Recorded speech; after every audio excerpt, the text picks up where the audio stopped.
Welcome to Sweet Life Beat Life. We hope this video helps. Use 1 lb of flank or sirloin steak, 2 tablespoons olive oil, and 1/14 oz can crushed tomatoes to start a classic pizzaiola. Slice 2 cloves garlic, 1 teaspoon dried oregano, 1/2 teaspoon red pepper flakes, and salt to taste. These will flavor both steak and sauce.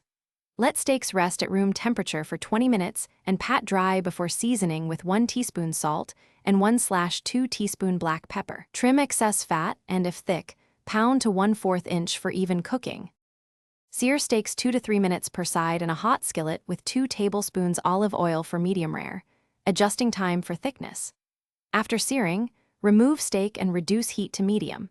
Add sliced garlic and 1/14 oz can crushed tomatoes, deglazing the pan to capture brown bits.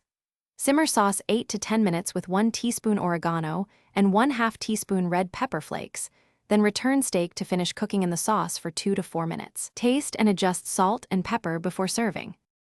Rest steak covered 5 minutes after cooking, then slice against the grain into 1/4 inch strips for tender bites.